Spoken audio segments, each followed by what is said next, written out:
Welcome back to our channel. तो आज का हमारा टॉपिक क्या है? आज का हमारा टॉपिक हम कुछ 20 एमसीक्यूज देखेंगे। किसके ऊपर? Chapter solution. कौन सी क्लास का है ये? क्लास 12 का। ठीक है। कौन सी बुक? केमिस्ट्री। क्या तो केमिस्ट्री क्लास 12 का हम चैप्टर सॉल्यूशन देखेंगे, उसके कुछ एमसीक्यूज देखेंगे। अब उस एमसीक्यू का क्या बेनिफिट है? तो हमारा सबसे पहली बड़ी बात है, हम कुछ क्विक रिवीजन करेंगे और कुछ इंपॉर्टेंट टॉपिक हम कुछ कुछ ही मिनटों में हम खत्म कर लेंगे। ठीक है, यहाँ पर हमें एमसीक्यू बेसिस पे होंगे। अब आपको क्या करना है? अब आपको हमारे साथ चलना है। अब आपको या तो कमेंट में आंसर्स देने हैं, वीडियोस को पॉज करके। जब भी आप इस वीडियो को देख रहे हैं, आप कभी भी देखिए इस वीडियो को, या फिर जब भी आप इसको देख रहे हैं, या तो आप अपने साथ एक पेपर लेके बैठिए। उस पेपर पे इसके साथ इसके आंसर भी राइट डाउन करिए। ठीक है। सिर्फ वीडियो देखने से आपका काम नहीं होगा, आपको साथ साथ में पढ़ना भी पड़ेगा और लिखना भी पड़ेगा। ओके। तो अब हम आगे चलते हैं। ठीक है। चलिए आगे बढ़ते हैं मेरे साथ। मेरा नाम है सचिन जिंकर। ठीक है। Let's welcome to all of you. चलिए अब चलते हैं, बस बहुत हो गया। तो हमारा सबसे पहला क्वेश्चन है, what is a solution? Solution क्या है? ठीक है। एक बेसिक सा क्वेश्चन आता है, विलियन क्या है, सॉल्यूशन क्या है। तो हमारे पास चार ऑप्शन है। अब एक सॉल्यूशन क्या होता है ये आपको पता होना चाहिए। सॉल्यूशन एक होमोजेनस मिक्सचर है। क्या है इसका? एक होमोजीनस मिक्सचर है, या जीनियस भी बोल सकते हैं। होमोजीनस मिक्सचर है। होमोजीनस का मतलब क्या है? What do mean by homogeneous? Homogeneous का मतलब ये होता है कि हम इजीली किसी चीज के बीच में डिफरेंशिएट नहीं कर सके। हम किसी चीज के बीच में हम डिफरेंशिएट नहीं कर पा रहे हैं, हम उसको इजीली उसको पता नहीं लगा पा रहे कि वो उसके साथ घुला हुआ है या नहीं है। वो यूनिफॉर्मली मिक्स होता है। वो क्या होता है? यूनिफॉर्मली मिक्स होता है उस जो भी आपका सॉल्यूशन है। यानी इसके अंदर दो कंपोनेंट है या तीन कंपोनेंट है, हमें पता नहीं चलता। जैसे कि एग्जाम्पल के तौर पे अगर मैं लेता हूँ, आप कॉमन सोल्ट डालिए। क्या डालना है आपको? Common salt. किसके साथ डालना है आपको? वाटर के अंदर डालिए। तो वो इस प्रकार से यूनिफॉर्मली मिक्स हो जाएगा कि वो एक होमोजेनस मिक्सचर बन जाएगा, और उसको हम क्या बोल सकते हैं? एक सॉल्यूशन बोल पाएंगे। उसको हम क्या बोल पाएंगे? एक सॉल्यूशन बोल पाएंगे। ये एक आपका पहला क्वेश्चन, यहाँ पर चीज क्लियर हो गई होगी। ठीक है। नेक्स्ट क्वेश्चन पे हम चलते हैं। नेक्स्ट क्वेश्चन का क्वेश्चन बोल रहा है आपका, which of the following is a binary solution? निम्नलिखित में से कौन सा द्विआधारी विलयन है? अब द्विआधारी विलयन या बाइनरी सॉल्यूशन का मतलब क्या है? बाइनरी सॉल्यूशन का मतलब सिंपल सी बात है, बाई। बाई का मतलब होता है टू। टू यानी कि दो। तो यहाँ पर सिंपल सी बात है कि हमारे यहाँ पर कोई भी सॉल्यूशन है, उसमें दो कंपोनेंट है। कितने कंपोनेंट है? टू कंपोनेंट्स है। टू कंपोनेंट्स है। अब टू कंपोनेंट्स किस किस जगह, और सिंपल सी बात हमें ये भी देखना साथ में वो सॉल्यूशन बना रहा हो। ऐसे नहीं है वो सॉल्यूशन नहीं बना रहा हो। एयर सॉल्यूशन नहीं बना रही है, ऑयल सॉल्यूशन नहीं बना रही है, सैंड सॉल्यूशन बना ही नहीं रहा है। सॉल्यूशन सिर्फ ये बना रहा है। तो यहाँ पर भी हमें क्लियर हो गया, दो कंपोनेंट पर ज्यादा फोकस करने की जरूरत नहीं पड़ी। हमें बस कंफर्म करना पड़ा कि कौन सॉल्यूशन आ रहा है। तो शुगर जब पानी में डिजोल्व हो रहा है, तो आपका सॉल्यूशन बन रहा है। क्या बन रहा है? सॉल्यूशन बन रहा है। यहाँ तक आपको चीज क्लियर हो गई होगी। ठीक है। क्योंकि क्या है, शुगर क्या बिहेव कर रहा है? शुगर एज ए बिहेव कर रहा है आपका सोल्यूट। क्या बिहेव कर रहा है आपका? सोल्यूट। ठीक है। और आपका वाटर बिहेव कर रहा है आपका सॉल्वेंट। क्या बिहेव कर रहा है? सॉल्वेंट। ठीक है। यहां तक चीज क्लियर हो गई होगी। नेक्स्ट टॉपिक पे चलता है। नेक्स्ट क्वेश्चन आपका बोल रहा है, the component present in smaller quantity in a solution. विलयन में कम मात्रा में मौजूद घटक को क्या कहते हैं? देखिए, अब आपको सबसे पहले पता होना चाहिए सॉल्यूशन के कितने कंपोनेंट होते हैं। अगर मैं बाइनरी सॉल्यूशन देख रहा हूँ, तो सॉल्यूशन में आपके जनरली दो कंपोनेंट होते हैं। उसमें एक होता है आपका सोल्यूट, दूसरा होता है आपका सॉल्वेंट। सोल्यूट और सॉल्वेंट हिंदी में बोलते हैं, ये आपका विलय है, ये है आपका विलायक। अगर कोई हिंदी मीडियम देख रहा है तो। ठीक है। ये है विलय, ये है विलायक, सोल्यूट और सॉल्वेंट। ठीक है। तो अगर मैं बात कर रहा हूँ, अगर मैं सोल्यूट की बात कर रहा हूँ, सॉल्वेंट की बात, सोल्यूट क्या है? जो चीज मिक्स की जाएगी। ठीक है। जो कंपोनेंट, जो सब्सटेंस आप किसी के अंदर मिलाओगे, उसको अपन सॉल्यूट बोलते हैं। जिसके अंदर मिलाया जाएगा, जिसके अंदर कोई चीज मिलाई जाएगी, उसको हम सॉल्वेंट बोलेंगे। तो सिंपल सी बात है कि जिसके अंदर हम चीज मिला रहे हैं, ठीक है, तो वो तो क्या होगा, वो ज्यादा पार्ट में ही होगा, उसकी क्वांटिटी थोड़ी सी ज्यादा होगी, तभी उसके अंदर कोई दूसरी चीज मिलाई जा रही है। ठीक है। तो सिंपल सी बात है, सोल्यूट, सोल्यूट की जो क्वांटिटी होती है जनरली, वो क्या होती है? स्मॉलर इन नेचर होती है। ठीक है। तो यहाँ पर आपका आंसर क्या हो जाएगा? सोल्यूट या विलय। ठीक है। नेक्स्ट क्वेश्चन पे चलते हैं। Question number 4। क्वेश्चन नंबर 4 क्या बोल रहा है? Which of the following is example of solid solution? किसकी बात कर रहे हैं हम? सॉलिड सॉल्यूशन की बात करें, किसकी बात करें, सॉलिड सॉल्यूशन। अब सॉलिड सॉल्यूशन का मतलब क्या है, सॉलिड सॉलिड भी है और सॉल्यूशन भी है। तो सॉलिड सॉल्यूशन का मतलब है कि दो कोई सॉलिड कंपोनेंट है, दो कोई सॉलिड कंपोनेंट है, वो मिक्स होके एक नया सॉलिड कंपोनेंट बना रहा है। ठीक है, तो यहाँ पर ऐसा कौन सा ऐसे कौन सी चीज है जो सॉलिड कंपोनेंट, तो बेटा यहाँ पर है आपका ब्रास। ब्रास के अंदर क्या क्या मिल रहा है, एक तो कॉपर है। ब्रास के अंदर क्या होता है, एक कॉपर होता है और एक होता है आपका जिंक। एक कॉपर होता है, एक आपका जिंक, जो यूनिफॉर्मली मिक्स होके आपका क्या बनाता है, सॉल्यूशन बनाता है। यूनिफॉर्मली मिक्स होके क्या बनाता है, सॉल्यूशन बनाता है। तो क्वेश्चन नंबर 4 का भी आंसर आपको समझ में आ चुका है। नेक्स्ट क्वेश्चन पे चलते हैं हम। नेक्स्ट क्वेश्चन बोल रहा है the concentration of solution is express, यानी आप एक सॉल्यूशन की कंसेंट्रेशन निम्न से किसके अंदर फॉलो करोगे, तो किसके अंदर एक्सप्रेस करोगे। तो बेटा सिंपल सी बात है, कंसेंट्रेशन निकालने के लिए हमें कुछ टर्मिनोलॉजीज होती है हमारे पास। तो यहाँ पर वॉल्यूम में तो हम नहीं करेंगे, डेंसिटी में नहीं करेंगे, टेम्परेचर होता ही हो ही नहीं सकता। तो हमारे पास बचा मास परसेंटेज। क्या है हमारे पास, मास परसेंट। अगर हमें कंसेंट्रेशन निकालना है तो हमारे पास सबसे बेस्ट ऑप्शन क्या रहेगा, mass percentage. Mass percentage given mass upon, ठीक है, आपको क्या करना है, जो भी एक कंपाउंड दे रखा है गिवन मास ऑफ सॉल्यूट, अगर सॉल्यूट का निकालना है तो given mass of solute upon given mass of solution. Solution यानी कि आपका क्या हो गया, सॉल्यूट प्लस सॉल्वेंट हो गया, ठीक है। सॉल्यूट प्लस सॉल्वेंट क्या हो गया, आपका सॉल्यूशन बना रहा है, और मल्टीप्लाई 100 कर देंगे तो परसेंटेज में वैल्यू आ जाएगी आपके, ठीक है। तो हम उसको मास परसेंटेज में हम कंसेंट्रेशन ऑफ सॉल्यूशन को एक्सप्रेस करते हैं, ठीक है। यहाँ तक चीज क्लियर होगी। अब हमारा नेक्स्ट टॉपिक है मोलरिटी। हमारा नेक्स्ट टॉपिक है मोलरिटी। अब नेक्स्ट टॉपिक है मोलरिटी। तो मोलरिटी डिफाइन कैसे करेंगे, परिभाषा आनी चाहिए आपको, ठीक है। तो डेफिनेशन आपकी यहाँ पर सबसे जो बेस्ट डेफिनेशन आपको हमेशा ध्यान रखना है, मोलरिटी हमेशा लीटर में होती है। किस में होती है, लीटर में होती है। जो सॉल्यूशन होता है वो हमेशा लीटर में होता है, ठीक है। और केजी जहां पर आ गया, आपके केजी आ गया और सॉल्वेंट आ गया, तो वो आपके मोलेलिटी की बात कर रहा है। किसकी बात कर रहा है, मोलेलिटी की बात कर रहा है। रीटी नहीं है, वो लिटी है। हिंदी में बोलते हैं मोललता। क्या बोलते हैं इसको, मोललता, और इसको बोलते हैं मोलरता, ठीक है। ये मोलरिटी है, मोलरता, ठीक है। तो यहाँ पर क्या हो गया, डेफिनेशन हो गया मोल्स ऑफ सोल्यूट पर लीटर सॉल्यूशन, ठीक है। मोल्स ऑफ सोल्यूट यानी कि सिंपल सी बात है, सोल्यूट के moles, moles of solute upon हम क्या करेंगे, आपका नॉर्मल सी अमाउंट ऑफ सॉल्यूशन, और वो अमाउंट ऑफ सॉल्यूशन किसमें है, लीटर में है। किसमें है, लीटर में है। यहाँ तक चीज क्लियर हो गई होगी आपको, ठीक है। अब जैसे अगर मान लो मुझे सोल्यूट का क्या निकालना है, सोल्यूट का क्या निकालना है मुझे, आपका मास मोल्स निकालना। तो मोल्स में कैसे निकालूंगा, मोल्स निकालने के लिए सबसे बेसिक, एक बेसिक चीज क्या होगी कि मैं क्या करूंगा, given weight of solute upon molecular mass कर देंगे, ठीक है। जो भी आपका सॉलिड दे रखा है उसको मोलिकुलर मास कर देंगे, तो मोल्स आ जाएगा आपका। मोल्स किससे आता है, आपका given weight of solid upon molecular mass, ठीक है। तो आपका क्या आ जाएगा, मोल्स आ जाएगा, ठीक है। तो और इससे आपका एक जनरल फॉर्मूला बन जाता है, जब मोलिडिटी निकालना होता है इसके लिए आपका एक जनरल फॉर्मूला है, W into 1000 upon M into V, ठीक है। W क्या है आपका, W क्या है आपका, वेट ऑफ सॉलिड, ठीक है। M क्या है यहाँ पर आपका, मोलार वेट बोल सकते हैं, मोलिकुलर मास बोल सकते हैं इसको। यहाँ तक चीज क्लियर हो गया होगा। ये हो गया आपका वेट, वो सॉरी वॉल्यूम हो गया, ये आपका क्या हो गया, वॉल्यूम। जो इस वॉल्यूम की हम बात कर रहे थे अभी, ये सॉल्यूशन, अमाउंट ऑफ सॉल्यूशन जो लीटर में बात करिए, वॉल्यूम हो गया आपका, ठीक है। तो ये हो गया आपका मोलिडिटी। मोलिडिटी मैंने डेफिनेशन भी बताई, मास ऑफ सॉलिड पर लीटर ऑफ सॉल्यूशन, इसको हम मोलिडिटी बोलते हैं।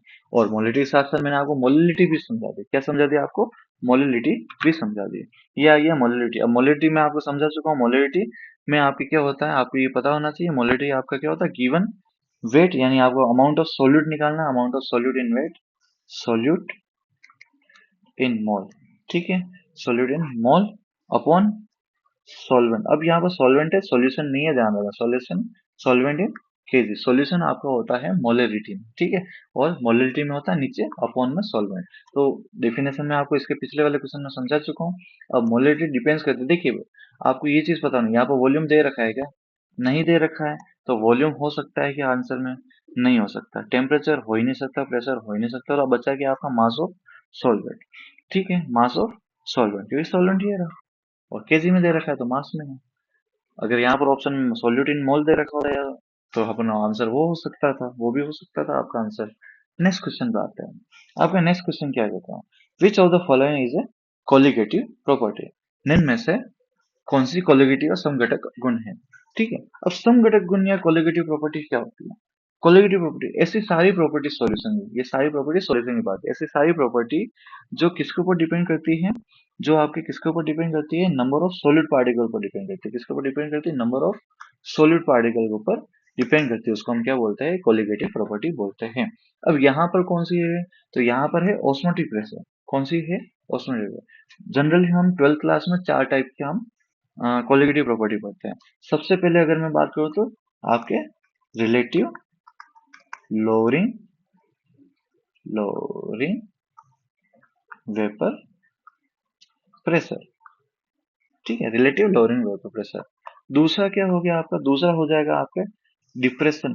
क्या हो जाएगा, डिप्रेशन ऑफ फ्रीजिंग पॉइंट। क्या हो जाएगा, डिप्रेशन ऑफ फ्रीजिंग पॉइंट। ठीक है, यहाँ तक चीज क्लियर हुई आपकी, यहाँ तक समझ में आ रहा होगा आपको। फिर तीसरा हो जाएगा आपका एलिवेशन। क्या हो जाएगा, elevation of boiling point, boiling point. ठीक है, इसका मैं हिंदी बोल दूंगा अभी, अगर हिंदी मीडियम का कोई देख रहा है तो उनके लिए कोई प्रॉब्लम नहीं होगी। और चौथा हो जाएगा आपका osmotic pressure, osmotic pressure, osmotic pressure of solution, of solution. ठीक है, अब हिंदी में क्या बोलता है, relative lowering of vapour pressure को बोलता है विलायक के वाष्प दाब का आपेक्षिक अवनमन। ये क्या है, आपेक्षिक अवनमन। दूसरा हो गया आपका डिप्रेशन ऑफ फ्रीजिंग पॉइंट को क्या बोलते हैं हिंदी में, विलायक के हिमान का अवनमन। ये यहाँ पर दोनों में अवनमन ही हो रहा है। ठीक है, यहाँ तक चीज क्लियर है। फिर तीसरी बात करें एलिवेशन ऑफ बॉइलिंग पॉइंट, तो एलिवेशन बॉइलिंग पॉइंट को क्या बोलते हैं, विलायक के या फिर क्वथनांक का उन्नयन भी बोल सकते हैं। आप क्या बोल सकते हैं, क्वथनांक का उन्नयन भी बोल सकते हो। ऑस्मोटिक प्रेशर बता ही दिया, आपके परासरण दबाव या दाब बोल सकते हो, यहाँ पर कोई प्रॉब्लम नहीं होनी चाहिए। अब हम 9 क्वेश्चन में चलते हैं। नेक्स्ट क्वेश्चन आपका क्या बोल रहा है, नेक्स्ट क्वेश्चन बोल रहा है Raoult's law is applicable to. अब सबसे पहले रोल्स लॉ कहाँ लगता है, देखिए आपको ये भी पता होना चाहिए रोल्स लॉ है क्या। कुछ लोगों को रोल्स लॉ है क्या वो भी नहीं पता है। ठीक है, और हम डायरेक्ट टॉपिक पढ़ने स्टार्ट करते हैं। ठीक है, रोल्स लॉ आइडियल सॉल्यूशन पे क्यों लगता है, देखिए आंसर मैं बता चुका हूँ, आइडियल सॉल्यूशन आदर्श विलेन पर ही लगता है, और यहाँ पर इन दोनों में नहीं लग रहा है। ठीक है, तो आदर्श सॉल्यूशन में क्यों लगता है, वो कैसे लगता है, तो आपका रोल्स लॉ सबसे पहले आपको डिस्क्राइब करता है आइडियल सॉल्यूशन का बिहेवियर। क्या डिस्क्राइब करता है, आइडियल सॉल्यूशन का बिहेवियर, एक आइडियल सॉल्यूशन क्या होगा। ठीक है, तो जो अब वो क्या बोलता है कि जो कोई भी कंपोनेंट है मिक्सचर के अंदर, कोई भी कंपोनेंट है, उसका जो वेपर प्रेशर होता है या पार्शियल वेपर प्रेशर होता है, वो वेपर, जो आपका वेपर प्रेशर होता है प्योर कंपोनेंट किसका भी, उसका multiplied by it's fraction in the mixture.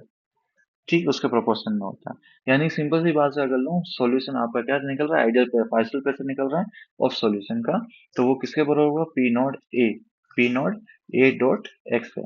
यानी ये रहा आपका pure vapour pressure multiplied by fraction, mole fraction. ठीक है, तो ये इसके बराबर होगा आपका जो भी पार्शियल वेपर प्रेशर होगा। अब इसको और मैं समझाता हूँ, अगर इसको मैं और एक्सप्लेन करता हूँ।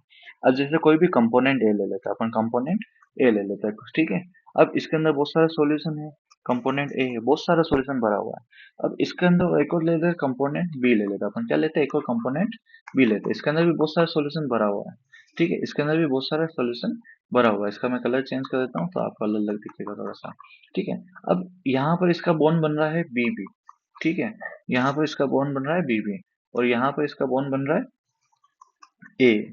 पर मान लीजिए, पर मान लीजिए अब ये क्या बनाता है, ए प्लस बी बनाता है, क्योंकि ऑफकोर्स आइडियल सॉल्यूशन बनाना हमारा सॉल्यूशन दो चीजों से मिलकर बनता है।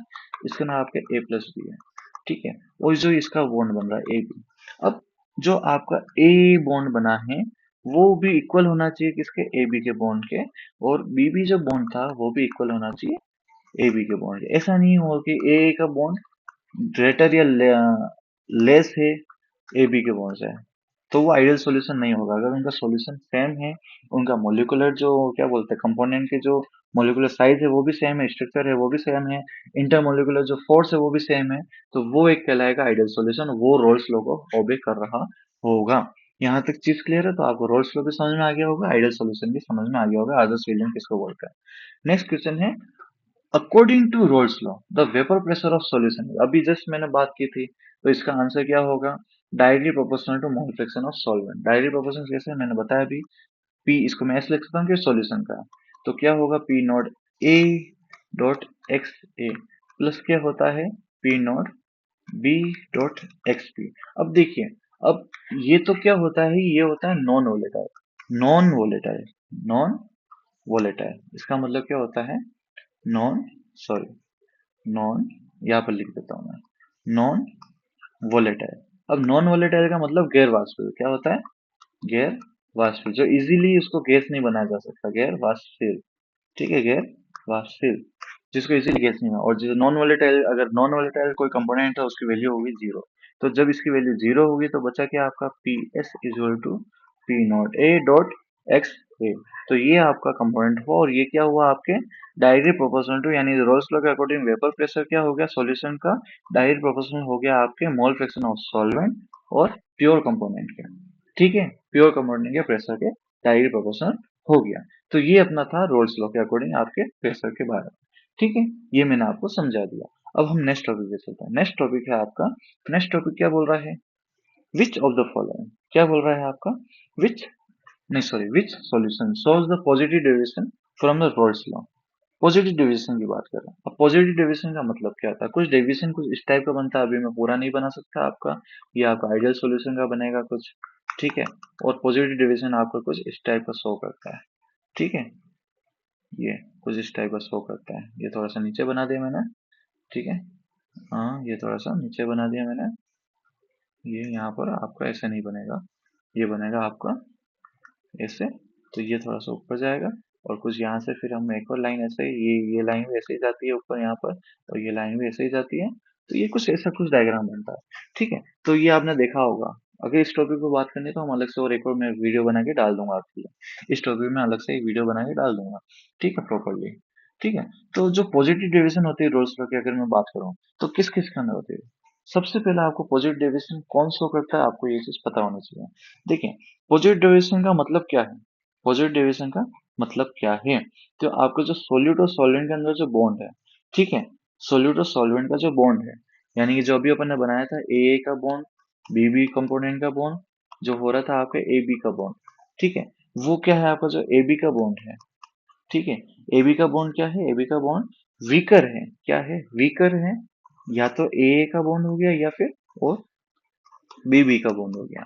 उससे वीकर है, उससे कमजोर है। तो ये क्या करेगा? ये इजीली जब भी अगर बाद में अगर जिसको जाना होगा तो इजीली ये वेपोराइज हो जाएगा, बाद में इजीली निकल जाएगा उस कंपोनेंट से। तो जब भी ऐसा कोई सिचुएशन बनती है, यहाँ पर हाइड्रोजन बॉन्ड जो होता है बिटवीन, वो वीकर होता है, जो प्योर बॉन्ड में जो हाइड्रोजन बॉन्ड बना है उससे। तो इजीली क्या होता है? एक्सेप्ट कर जाता है, एक मटेरियल बाद में एक्सेप्ट कर जाता है। ठीक है, तो इस टाइप के जो कोई केमिकल होता है तो उसको हम क्या बोलेंगे? वो कौन सा डिविजन शो करेगा? ये आपको पॉजिटिव डिविजन शो करेगा। अगर वही नेगेटिव डिविजन की बात करो, अब आपने बोला कि नेगेटिव डिविजन, तो नेगेटिव डिविजन की बात करूं तो उसमें क्या होगा? अब जिस प्रकार से आपका ये बड़ा पावरफुल था, वैसे ही जब नेगेटिव डिविजन कब से होगा? जब ए बी पावरफुल होगा, ए बी का जो बॉन्ड होगा वो ज्यादा स्ट्रोंगर होगा ए ए और बी के कंपेरिजन में। ठीक है, अब हम वापस पॉजिटिव डिविजन की बात करें। पॉजिटिव डिविजन यहाँ पर कौन शो कर रहा है? तो यहाँ पर आपका बेस्ट एग्जांपल है ethanol and water. Ethanol and water. और कौन शो कर सकता है एथेनॉल, और कौन शो करता है पॉजिटिव डिविजन? तो यहाँ पर आपको नाम याद रखना पड़ेगा, एथेनॉल, एथेनॉल प्लस एसीटोन। जब ये दोनों भी मिलते हैं तो ये भी क्या करते हैं? पॉजिटिव डिवीजन शो करते हैं, और आपको पता होना चाहिए। यहाँ तक आपका 11 क्वेश्चन भी कंप्लीट हुआ। अब हम चलते हैं 12 क्वेश्चन की तरफ। किसकी तरफ? 12 क्वेश्चन की तरफ। 12 क्वेश्चन क्या बोल रहा है? The boiling point of A solution is always. ठीक है, अगर कोई सॉल्यूशन है तो उसका बॉइलिंग पॉइंट क्या होगा? उसका बॉइलिंग पॉइंट कौन डिसाइड करेगा? सॉल्यूशन का। ठीक है, तो सिंपल सी बात है कि अगर कोई प्योर सॉल्वेंट है, किसकी बात कर रहे हैं? प्योर सॉल्वेंट है। ठीक है, तो बॉइलिंग पॉइंट जो सॉल्यूशन का होगा वो हमेशा ज्यादा होगा। सॉल्यूशन का जो बॉइलिंग पॉइंट होगा, सॉल्यूशन का बॉइलिंग पॉइंट, ठीक है, वो हमेशा ज्यादा होगा। Boiling point, sorry, boiling point वो होगा हमेशा ज्यादा होगा। अब ये ऐसा क्यों? क्योंकि एक चीज समझिए, ठीक है, ये तो क्या है? पी नोड ए अगर मैं मान लूं, ठीक है, एक चीज समझिए। और यहाँ पर क्या है? पी एस इजल टू क्या था? P A plus P B. P A का मतलब क्या है मैं आपको बता देता हूँ, अगर आपने नहीं पढ़ रखा है तो मैं बता रहा हूँ। पी ए का मतलब है P naught A dot X A, और पी बी का मतलब क्या है? P naught B dot X B. ठीक है, तो जब मैं बात कर रहा हूँ तो यहाँ पर क्या है? एक कंपोनेंट और ये क्या है? Non volatile. ये क्या है? Non volatile. तो सिंपल सी बात है, ये आपकी सॉल्वेंट का, ये अगर मान लीजिए सॉल्वेंट हो, ये सॉल्यूट है, तो ये इसका क्या है? अगर ये नॉन वोलेटाइल है यानी गैर वाष्पशील है, क्या है? गैर वाष्पशील है। ठीक है, तो ये क्या है, इसको इसका भी टेम्परेचर बढ़ा देगा, इसका भी जो टेम्परेचर है बॉइलिंग पॉइंट बढ़ा देगा। इसको इसका बॉइलिंग पॉइंट जो भी नॉर्मल होगा प्योर कंपोनेंट में होगा, ये इसको रोकेगा, इसके साथ मिल चुका है तो इसको बॉईल होने से रोकेगा। तो सिंपल सी बात है, जब सॉल्यूशन की तुलना में करेंगे तो प्योर सॉल्वेंट की तुलना में आपका जो सॉल्यूशन का जो बॉइलिंग पॉइंट होगा वो हमेशा क्या होगा, तो इसका आंसर क्या होगा, higher than the pure solvent. B option इसका सही होगा। ठीक है, इसका आंसर क्या होगा, बी इसका सही आंसर होगा। नेक्स्ट क्वेश्चन पे चलता है, किस पे चलते हैं हम, नेक्स्ट क्वेश्चन पे चलते हैं। अब नेक्स्ट क्वेश्चन आपका क्या बोल रहा है, नेक्स्ट क्वेश्चन बोल रहा है ऑस्मोसिस के बारे में। किसके बारे में बोल रहा है, ऑस्मोसिस के बारे में। अब सबसे पहले आपको पता होना चाहिए ऑस्मोसिस क्या होता है। ठीक है, ऑस्मोसिस क्या होता है। ठीक है, अब नॉर्मली किसके अंदर होता है, अगर मैं सॉल्यूशन की बात करूँ तो आपको पता होना चाहिए नॉर्मली सॉल्यूशन के अंदर आप क्या होता है, डिफ्यूजन ऑफ सॉल्वेंट होता है। क्या होता है, डिफ्यूजन ऑफ सॉल्वेंट। अब देखिए, अगर मैं आपको एक डायग्राम बना के बात करता हूँ। ठीक है, हम क्या करते हैं, कोई भी कंटेनर लेते हैं, उसमें एक सेमी परमेबल मेम्ब्रेन लगाते हैं। ठीक है, सेमी परमेबल मेम्ब्रेन लगाता है। ठीक है, अब हम क्या करेंगे, इसमें अलग अलग कलर करेंगे। इसमें आप ले लो वाटर, क्या ले लिया हमने, वाटर। इसमें आपका सिर्फ सॉल्वेंट है, आपका क्या है, सॉल्वेंट। इसमें आपका क्या है, सिर्फ सॉल्वेंट। इसमें मैंने ले लिया, ये सॉल्वेंट भी है इसमें थोड़ा सा। ठीक है, और साथ में मैं इसमें थोड़ा सा सॉलिड भी मिलाऊंगा। ठीक है, इसमें मैं सॉल्यूट भी मिलाऊंगा। ठीक है, अब यहाँ तक आपका चीज क्लियर हो गई होगी, यहाँ तक चीज क्लियर हो गई। यहाँ पर आपका क्या होगा, सॉल्यूट प्लस सॉल्वेंट। ठीक है, तो अब क्या होगा, अब क्या होगा यहाँ पर, एक सिंपल लैंग्वेज में अगर हम बात करें तो यहाँ पर क्या होगा कि ये जो सॉल्वेंट है, अब ये इधर इसकी हाई कंसंट्रेशन है। ठीक है, अब हाई कंसंट्रेशन और इधर इसकी लो कंसंट्रेशन है, तो ये सेमी परमेबल मेम्ब्रेन के थ्रू जहां पर इसकी लो कंसंट्रेशन है उस डायरेक्शन में मूव करेगा। ऑफ कोर्स केमिस्ट्री में हम जब भी बात करेंगे तो सॉल्वेंट के रूप में ही बात करेंगे, ध्यान रखा जाए। तो ये क्या करेगा, हाई कंसंट्रेशन से लो कंसंट्रेशन की तरफ मूव करेगा। ठीक है, movement of water from area of high concentration to low concentration. ठीक है, अगर नॉर्मली हम सबको पता है वाटर क्या होता है, यूनिवर्सल सॉल्वेंट होता है, तो वाटर की बात करते हैं। तो जब वाटर का मूवमेंट होता है हाई कंसंट्रेशन से लो कंसंट्रेशन की तरफ, ठीक है, जहां पर आपकी क्या है, लो कंसंट्रेशन, तो उस डायरेक्शन में अगर आपका मूवमेंट हो रहा है, ठीक है, तो आपका उसको हम क्या बोलेंगे, हाई कंसंट्रेशन से लो कंसंट्रेशन जो मूवमेंट हो रहा है उसको हम क्या बोलेंगे, ऑस्मोसिस बोलेंगे। क्या बोलेंगे, ऑस्मोसिस बोलेंगे, थ्रू सेमी परमेबल मेम्ब्रेन। यहाँ तक चीज क्लियर है, यहाँ तक चीज क्लियर है। तो यहाँ पर डिफ्यूजन किसका हो रहा है, डिफ्यूजन हो रहा है सॉल्वेंट का। किसका डिफ्यूजन हो रहा है, डिफ्यूजन हो रहा है सॉल्वेंट का। यहाँ पर आपको ये चीज समझ में आ गई होगी मेरे ख्याल से। ठीक है, फिर नेक्स्ट टॉपिक पे चला, अब हम नेक्स्ट टॉपिक पे आते हैं। अब नेक्स्ट टॉपिक क्या बोल रहा है, the want of factor of NaCl। अब सबसे पहले एक नॉर्मल अगर टर्म में बात करें, वांट ऑफ फैक्टर को हम कैसे डिनोट करते हैं, हम आई से डिनोट करते हैं, हम सबको पता होना चाहिए। वांट ऑफ फैक्टर हम आई से डिनोट। अब वांट ऑफ फैक्टर होता है क्या, कोई भी जब इलेक्ट्रोलाइट जब टूटता है, क्या करता है, टूटता है। जैसे NaCl, अगर NaCl की बात करो तो NaCl टूटेगा तो क्या बना, Na प्लस Cl, दो इलेक्ट्रोलाइट बनाए इसने। तो दो इलेक्ट्रोलाइट बनाए तो इसका वांट ऑफ फैक्टर भी क्या होगा, 2 होगा। अगर किसी कोई 3 बनाया तो उसका वांट ऑफ फैक्टर भी क्या होगा, 3 होगा। जैसे कोई एग्जांपल होता है K2SO4, तो K2SO4 माइनस। ठीक है, तो ये इसने क्या किया, इसके भी दो कंपोनेंट टूटे, दो कंपोनेंट टूटेंगे तो ये के और के अलग अलग होंगे, तो ये टोटल 3 है। यहाँ पर कितने हैं, अगर ये K2SO4 है तो इसमें 3 होंगे। ठीक है, और NaCl के कितने हैं, 2 है। जब भी वो इलेक्ट्रोलाइट की फॉर्म में, आयन की फॉर्म में आएंगे तब वो कितने इलेक्ट्रोलाइट बनाते हैं उसको अपन क्या बोलेंगे, वांट ऑफ फैक्टर बोलेंगे। तो NaCl का वांट ऑफ फैक्टर और वाटर होता है आपका 2। यहाँ तक आपको चीज क्लियर होना चाहिए, समझ में आ जाना चाहिए। नहीं आ रहा हो तो आपको प्रॉपर क्लास लेनी पड़ेगी। ठीक है, अब हम आगे आते हैं, अब हम आगे आते हैं हेनरीज लॉ की बात करते हैं। किसकी बात करते हैं, हेनरी लॉ का नियम संबंधी बात करते हैं, हेनरी लॉ के नियम की बात करते हैं। अब हेनरी लॉ का नियम क्या बोलता है, ठीक है, हेनरी लॉ के नियम किसकी चीज की बात करते हैं, हेनरी लॉ का नियम बात करता है आपका सोलिबिलिटी ऑफ गैस की बात करता है। किसकी बात करता है, सोलिबिलिटी ऑफ गैस की बात करता है। अब हेनरी लॉ बोलता क्या है, तो अगर मैं बात करूं वही पार्शियल प्रेशर की बात करता है। हम लिखते हैं P equal to K H dot X I. ठीक है, P equal to K H dot X I. ठीक है, अब वो रिलेशनशिप बता रहा है partial vapour pressure of volatile solute या volatile solute and concentration in solution. ठीक है, ये कंसंट्रेशन हो गया, ये आपका कांस्टेंट हो गया। तो आपका हेनरीज लॉ किससे रिलेटेड करता है, solubility of gas in liquid की बात कर रहा है। किसकी बात करता है, solubility of gas in liquid की बात कर रहा है। अब हम नेक्स्ट क्वेश्चन आते हैं। देखिए, यूनिट ऑफ मोलिलिटी की बात करें, किसकी बात करते हैं? मोलिलिटी। अब अगर मैं सिंपल टर्म में हम पढ़ चुके हैं मोलिलिटी, मोलिलिटी क्या पढ़ चुके हैं हम? आपका कोई भी सोल्यूट है वो किसमें है? आपका मोल में है, ठीक है, सोल्यूट है मोल में। और आपका नीचे क्या है? नीचे होगा सोल्वेंट। क्या होगा? सोल्वेंट। और सोल्वेंट किसमें है? केजी में। ठीक है, तो यहाँ पर सबसे बेस्ट जो ऑप्शन दिख रहा है वो आपको क्या दिख रहा है? मोल पर केजी ऑप्शन दिख रहा है। तो मोलिलिटी यूनिट क्या होगी? मोल पर केजी। एग्जाम में ये भी आ सकता है, आपको फोकस करना पड़ेगा। अब ना हम बात करते हैं एन एजियोट्रोप। ठीक है, किसकी बात करते हैं? एजियोट्रोप की बात करते हैं। अब एजियोट्रोप क्या होता है? आपको पहले तो ये पता होना चाहिए। ये एक टाइप का मिक्सचर की बात कर रहे हैं हम। किसकी बात कर रहे हैं? एक टाइप का मिक्सचर है, वो भले दो या दो से ज्यादा कंपोनेंट हो सकता है लिक्विड के।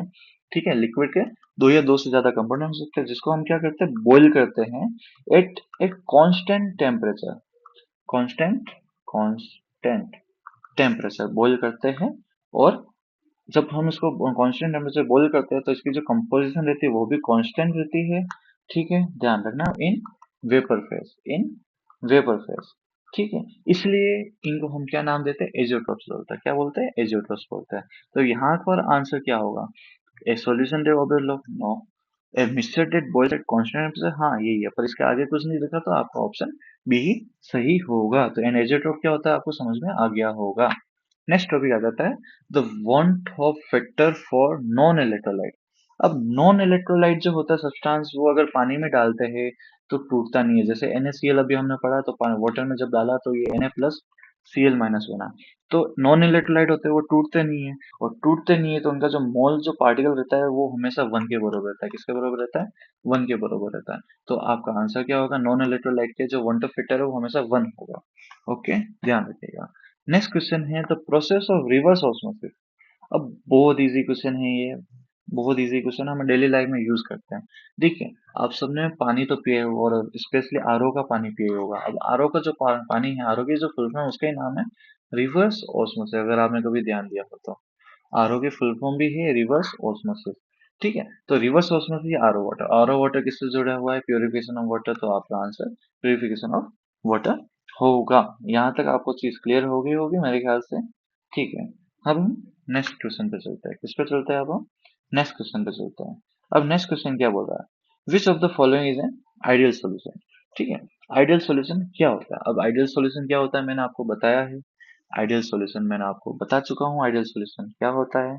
ठीक है, आइडियल सॉल्यूशन क्या था मैंने आपको बता दिया। आइडियल सॉल्यूशन क्या है? यानी सिंपल सी बात है, जिसका क्या होता है? ए बी, सो वो किसके बराबर होता है? जो जिस भी कंपोनेंट से बन रहा है, ए और बी बी, जो अलग अलग अब ये कंपोनेंट क्या है? इसकी इंटरमोलिकुलर, इंट्रा, आप इंट्रामोलिकुलर भी बोल सकते हो। ये इंट्रामोलिकुलर फोर्स है किसके बीच में? जो ए बी कंपोनेंट के पार्टिकल्स होंगे। ये पूरा कंपोनेंट बी है, इसके जो पार्टिकल्स है उसके बीच की हम बात कर रहे हैं। उसके बीच के हम इंट्रामोलिकुलर फोर्स की बात कर रहे हैं। वो किसके बराबर होगा? जब ए और बी दोनों साथ में आएंगे और उनके जो पार्टिकल्स होंगे उनके इंट्रामोलिकुलर फोर्स के जब दोनों इक्वल होंगे, तो ऐसे को हम क्या बोलते हैं? आइडियल सॉल्यूशन बोलते हैं। ऐसे को हम क्या बोलते हैं? Ideal solution. और यहाँ पर जो सबसे बेस्ट सॉल्यूशन है आपका mixture of benzene and toluene. ये भी आपका क्या है? एक आइडियल सॉल्यूशन है। ठीक है, यहाँ पर आपके क्वेश्चन खत्म होते हैं सॉल्यूशन चैप्टर के। ठीक है, अब हम यहाँ पर आपको चैप्टर खत्म करते हैं। All the best. आप सब्सक्राइब करें, लाइक करें चैनल को। आपको अगर वीडियोस पसंद आई है तो कमेंट्स करना ना भूलें, और अपने दोस्तों को शेयर जरूर करें, क्योंकि आपके तो काम आएगी ये वीडियोस, आपके दोस्तों के भी काम आने चाहिए, आपके फ्रेंड्स को भी काम आने चाहिए। ठीक है, अगर आप जलते हैं तो बिलीव नहीं करेंगे, पर अगर आप नहीं जलते हैं तो अपने दोस्तों को भी आगे बढ़ाइए, आप भी बढ़े और इस चैनल को भी आगे सब्सक्राइब कराइए। जय हिंद, जय भारत।